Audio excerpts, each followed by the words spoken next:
Now, breaking news from WRAL. Coverage you can count on. And that breaking news takes us to Johnston County and this box truck that flipped over on the ramp on Bagley Road to I-95 northbound. This situation is off to the side of the road. That ramp is reopened. We'll let you know how to get around it. Plus, hit and run arrest. This morning, a driver accused of killing a lineman with his truck was taken into custody. We have new information this morning as his family says he didn't even know that he was apparently involved. And a little good news for you. We're going to see a beautiful Halloween forecast. Temperatures in the mid-60s. We'll go over the temperatures at trick-or-treat time and a frost advisory for tonight coming up. And trick-or-treating safety. What you need to know before going out this Halloween night.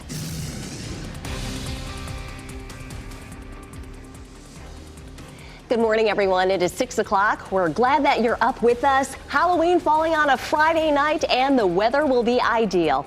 I'm Renee Chu. And I'm Chris Lovingood. Yes, we have made it all the way to the weekend, and it's very exciting for you if you plan on going out trick-or-treating on this Halloween evening because the forecast is looking good, Elizabeth. It is, and it's going to be nice and crisp and chilly tonight with that frost advisory. And right on cue, Fenton has put up its ice skating rink, which is, I feel like it's earlier than normal. The ice skating starts next Friday, but I imagine there'll be a lot of trick-or-treaters running around Fenton and all kinds of places around our area. Right now, it's 47 degrees. We have a west wind at 6 miles per hour. We're going to see some breezy conditions this afternoon, but winds right now are mostly around 5 to 10. No gusts just yet. Our next weather maker is a big high pressure system that builds in and continues to keep us clear, dry, and cool all the way through the weekend. So a beautiful Halloween for us. Mid-40s this morning. We'll see a high of 64, and then trick-or-treat time temperatures mostly in the 50s early on. Say at 6 o'clock, 61 degrees, and then by 8 o'clock, 55. We're seeing clear skies. Now we do have a frost advisory in effect for parts of the viewing area for tonight. I'll show you who's affected coming up. Ken? All right, Elizabeth, happening now in the WRAL Traffic Center. We want to go right down to Johnston County to show you that live picture with the help of photographer Mark Alexic, a box truck that overturned earlier this morning. You can see it right there. It's off to the side of the road on this on-ramp from Bagley Road to I-95 in the northbound lane. So that ramp has reopened, but I would avoid it altogether because crews are still working to get that situation onto the tow truck and hauled away. And by the way, all lanes of I-95 north and southbound are open right now, so you don't have to worry about it. We'll keep an eye on it and let you know if it's going to continue to affect your morning commute. Back here in the WRAL Traffic Center, that's a stalled vehicle in I-540 westbound near Leesville Road, not causing any problems for you this morning. And really and truly, we're not seeing very little to no delays on all of our major routes heading into Raleigh and Wake County. You're getting ready to head into the car. Tune us in on the radio, 101.5 HD3. Ken, thank you. This morning, a man is in custody after troopers say he hit and killed a line worker. Overnight, Highway Patrol impounded the truck involved in that crash. They found that truck about 10 miles away from the scene near Smithfield. WRAL's Ali Calabar is live at State Highway Patrol headquarters this morning. Ali, we've even heard from a family member of the driver this morning. And Renee, that family member tells us that the driver was planning to turn himself in this morning, but State Highway Patrol troopers found and arrested him late last night. We have his mugshot. This is Ronald Mayo. Video from the WRAL breaking news tracker shows troopers taking Mayo into custody just before midnight. He's accused of driving the flatbed truck that hit a power line, killing line worker James Rudsky and injuring another. Authorities searched for the driver of that truck for more than 24 hours. Video captured that truck being towed from private property near US 70 in Smithfield. That's where Mayo was found. A family member who owns the flatbed truck spoke with WRAL. They did not want to be identified, but the person shared this statement, quote, "Our hearts and prayers go out to the family of the Pike Electric worker recently killed in the unfortunate accident. The driver of the vehicle was not even aware of their apparent involvement until recently. There is much incorrect information being shared, and we look forward to a complete investigation of this unfortunate incident," end quote. And State Highway Patrol says that he is being charged with felony hit and run involving death. We're learning this morning his bond is set at $50,000 and his first court appearance is this afternoon at 2. WRAL will be there. Reporting live in Raleigh, Ali Calabar, WRAL News. At midnight, the government shutdown will hit the 1-month mark, and SNAP food assistance programs will run out of money. You also have open enrollment beginning for Affordable Care Act medical plans tomorrow, and the policies are expected to increase drastically in cost. Now, despite the shutdown, members of the military will be paid today. The Trump administration plans to pay the troops using a mix of legislative and Defense Department funds. It's actually the second time the White House has been able to pay the troops during the government shutdown. Service members are considered essential federal employees and are required to work during the shutdown. Essential workers typically are not paid during the shutdowns. Nearly 1 million North Carolinians who rely on the Affordable Care Act will pay more next year. Health care premiums for insurers who offer ACA plans will rise on average by 30%. Open enrollment starts tomorrow, and that's when many people will notice the steep increases. COVID-era enhanced tax credits will expire in December. Democrats are pushing for those credits to be extended, while Republicans have fought to end them. This was completely avoidable. But D.C. Republicans would rather shut down the government than extend the ACA tax credits and lower health care costs. In a statement, a spokesperson for Republican politician and candidate for U.S. Senate Michael Whatley responded, saying, in part, there can be no negotiations while Democrats hold the American people hostage with their government shutdown. RNA, as the need for foods for family becomes more urgent, Governor Josh Stein announced a $10 million grant for food banks all across the state. The money is coming from organizations such as the David and Nicole Tepper Foundation. The announcement comes ahead of the federal suspension of SNAP benefits. More than 1 million North Carolinians rely on food assistance. In the next 10 minutes, we're going to share even more resources for anyone who relies on SNAP food assistance. And happening right now in the WRAL Live Center, Gaza says Israel has handed over the bodies of 30 Palestinians. And this all comes after the Palestinian militants turned over the bodies of 2 hostages to Israel. Now, the 2 sets of remains were given to the Red Cross in Gaza. This is the latest indication that the fragile ceasefire agreement is moving forward despite Israeli strikes on Gaza this week, where at least 40 people were hurt. Israel says it was retaliating for the shooting and killing of one of its soldiers, which Hamas has denied. Prime Minister Benjamin Netanyahu said Israel would act as needed to remove any immediate danger to its forces. A Chapel Hill school official will have to explain recent comments to state lawmakers. The chairman of the Chapel Hill Carrboro City Schools Board recently criticized laws that prohibit discussions of sex and gender in certain grade levels. He said the board should not implement discriminatory policies. Now, Republican leaders of the House Oversight Committee want him to testify at a hearing on December 3rd. They believe the district is not following the law. A spokesman for the school district says they are complying with the new laws. This Halloween night, it is so important to put safety first when you're out and about. WRAL's Kelsey Coffey is live outside a haunted house in North Raleigh. And Kelsey, ghouls and ghosts aren't the only dangers tonight as families head out to trick or treat. Yes, Chris, tonight children will be able to walk all through this Edwards Battle haunted house in Candyland for some spooky fun this evening. Now, we all know that Halloween is always a fun time for kids, but it's also one of the most dangerous nights of the year for both drivers and pedestrians. We'll show you some video now of Halloween last year. With the holiday falling on a Friday this year, there may be an even greater safety risk. Trick-or-treaters walking outside, more weekend parties, and a higher chance of drunk driving makes a dangerous combination. Children are more than twice as likely to be hit and killed by a vehicle on Halloween, according to Safe Kids Worldwide. AAA says it's best for children to trick or treat before nightfall.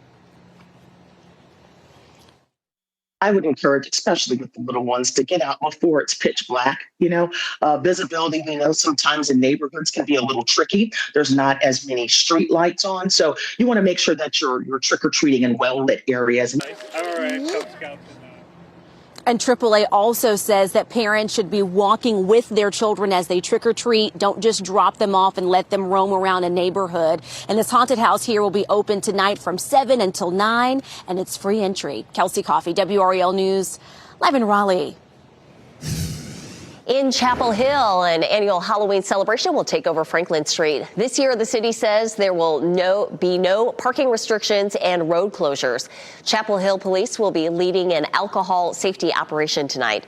Drivers are encouraged to watch out for people who might be trick-or-treating or walking to parties. Tonight, you can enjoy a Halloween block party in Raleigh's most haunted neighborhood. A free celebration will be happening at the Oakwood Halloween House. That starts at 6 p.m. There will be costume contests, prizes, and spooky fun for the entire family. They'll also hold a food drive, taking donations for NC State's student-led food pantry.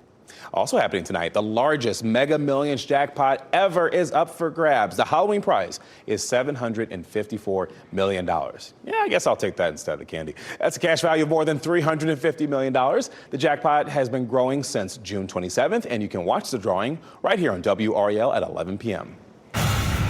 The Miami Dolphins hosted the Baltimore Ravens to get Week 9 of the NFL season started. Ravens quarterback Lamar Jackson returned after missing the last 3 games with an injury. He threw 4 touchdown passes to lead his team to a dominant victory. The Ravens held the Dolphins without a touchdown. They won the game 28-6. Week 9 of the NFL season continues Sunday on Fox 50 and WRAL. First, the Carolina Panthers will be in Green Bay to play the Packers. Kickoff for that game will be at 1 p.m. on Fox 50. Later, turn it over to WRAL for Sunday Night Football. The Seattle Seahawks will play the Washington Commanders. Football Night in America starts at 7 and kickoff is at 8:15. Soybean agreement. President Trump made a deal with China over soybean exports. How this deal will reach local farmers. And Veterans Day Parade. This weekend, Fayetteville will honor the troops. We have details of this year's event and other weekend celebrations during WRAL Out and About. Nothing tricky about our Halloween forecast. It just looks great. A little bit cool this morning, cooler than yesterday. We'll climb into the mid-60s, and trick-or-treat time temperatures are mostly in the 50s, but I'll go over them hour by hour coming up. As you get into your car, tune to WRAL News Plus on your radio. In Raleigh on 99.3 FM. In Durham, 96.5 FM. And everywhere on 101.5 HD3.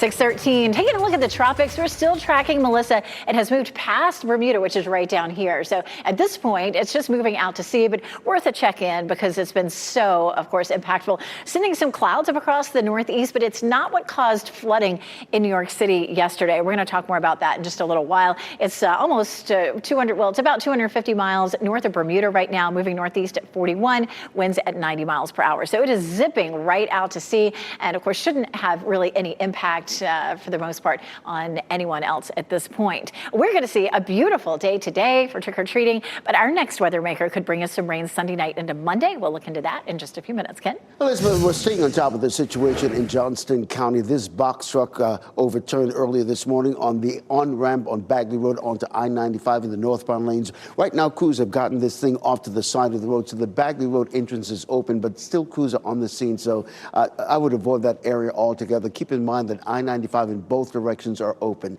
I'll have another update on your morning commute coming up in less than 10 minutes. Ken, thank you. Every year we hear the same warning: check the candy in your kids' trick-or-treat bags because they might have drugs in them. WRAL reached out to local law enforcement about what parents should look out for. They say THC products can come in packaging that looks like candy on the surface. Detective Bertolani showed us examples of some of the products on the shelves. A lot of the packaging, which is commercially available, can look in the form of an Oreo package. We have seen stuffed cereal bags, pina colada mixes. Look at the packaging and read those labels. Other drugs like rainbow fentanyl can look like candy as well. Fortunately, the Attorney General's office tells us they have not had any instances of drugged Halloween candy in North Carolina. The United States says China has agreed to buy 25 million metric tons of U.S. soybeans annually. This is an agreement forged between President Trump and China's President Xi Jinping. The two met in South Korea to talk about the future of trade. In fact, soybean farmers were hit pretty hard by President Trump's tariffs with China. And data from the U.S. Department of Agriculture shows soybeans were the largest agricultural export last year. In fact, in North Carolina, the crop is a $643 million business. Farmers planted more than 1.5 million acres last year, and nearly every county has a soybean farm. Sampson, Johnston, and Wayne counties are among the top producers. The town of Knightdale wants to help people who are hurting from federal funding delays. It's in partnership with Wake County. Homeowners receiving utilities through the city of Raleigh can fill out an application for benefits. Warmth for Wake offers 2 cords of firewood or a space heater, and you can also get help with food. You can find more information on the town's website. A local business is also planning to help families worried about losing SNAP benefits. Google Huffs in Durham and Chapel Hill will offer free loaves of bread to anyone with an EBT card. The offer starts tomorrow. It is only available in person during business hours.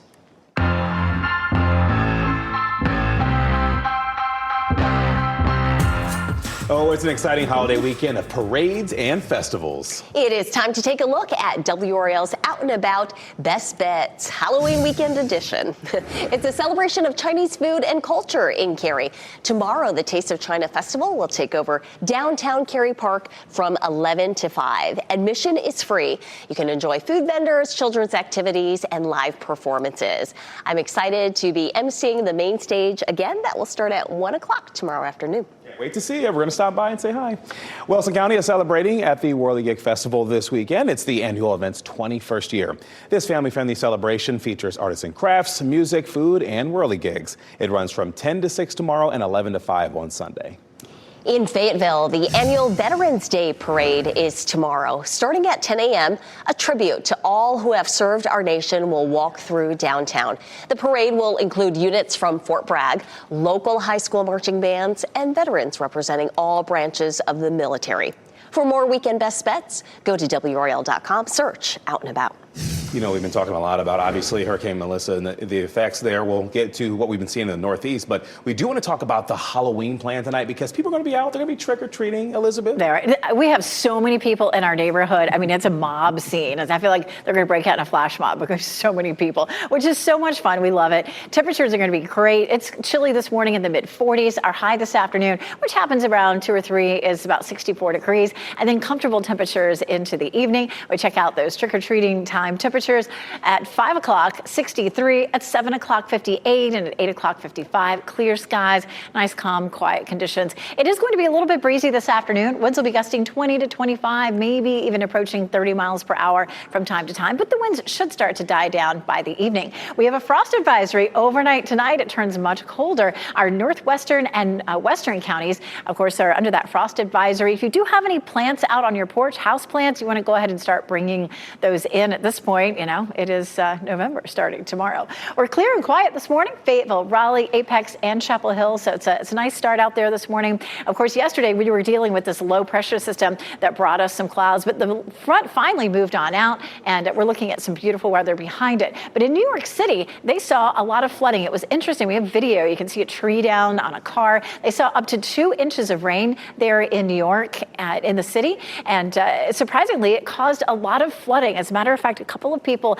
died as basements flooded, subways flooded. It was a real mess for folks there. But of course, that low pressure system is now starting to move away, and they'll begin to dry out as well. Our next weather maker is another low that will come off the coast and spread rain inland. We're looking at the heaviest rain in our eastern counties. We check out our forecast for Sunday. Sunday's going to stay nice and dry. This is 6 p.m. Once we get into the overnight hours, we'll start to see some waves of rain rolling in. That could affect us on and off during the day on Monday into early Tuesday. How much rain total? Probably somewhere between ½ an inch to an inch, but it will depend on how far inland that low comes. Obviously, if it stays farther offshore, those totals would be a little bit lower. Also, on Saturday night, don't forget we set the clocks back 1 hour. Looking nice once that system moves back away from us, 70 by Thursday. Kid? All right, Elizabeth, happening now. I want to get right to that situation in Johnston County this morning. This situation where a box truck overturned on the Bagley Road on-ramp to I-95 northbound. Right now, they have everything pushed off to the side of the road, and Bagley Road, that ramp is open, and I-95 north and south are open right now. So they're going to continue to try to haul that thing out of the way, and we'll keep you posted here in the WRAL Traffic Center. In terms of major routes heading into the capital city, these incidents not really affecting you this morning, but all our major routes, just a 1-minute delay coming in from Wake Forest this morning. That's not going to make you late. Similarly, in I-40 westbound, no delays whatsoever if you're coming into the capital city and Raleigh and Wake County on I-40 westbound. You're getting ready to head into the Cartoonist Center on the radio, 101.5 HD3. All right, thank you, Ken. Look out for Lafufus, as they're called. More than 500 fake Labubu dolls found across the state. We'll talk about the counterfeit crackdown at college homecomings and the state fair. Plus, losing live channels. YouTube TV did not make a deal with Disney. The program's no longer available to subscribers. And ahead on Today, every Halloween, the Today team, they go big with all the tricks and the treats. Just ahead, the tightly guarded secret of their costume theme finally revealed. Can't wait to see that.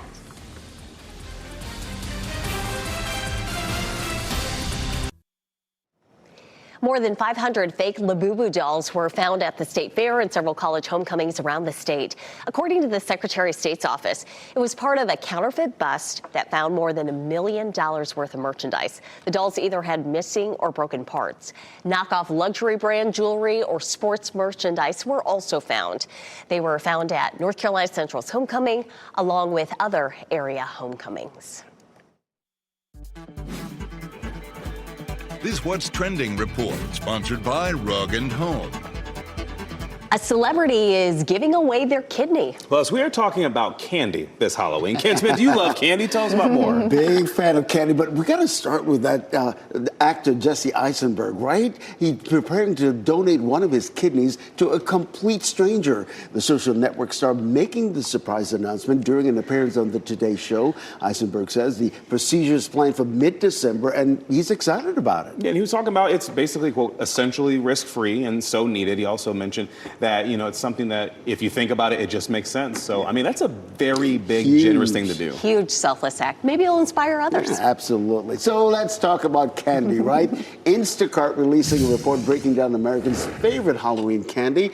The top 3 picks, not surprisingly, the ever-popular Reese's Peanut Butter Cups, peanut M&Ms, and regular M&Ms, and broken down by state, Lifesavers candy, uniquely popular to North Carolina.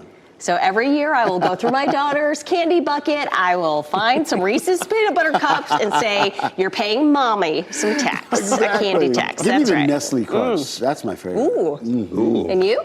Reese's, absolutely. Okay, I mean, yeah. I even have it right here. I'm thinking about Reese's right now on the iPad. So we want to know, what are your favorite Halloween candies? You can share your voice by scanning the QR code right here on your screen, or you can head over to WRAL.com/yourvoice to cast your vote.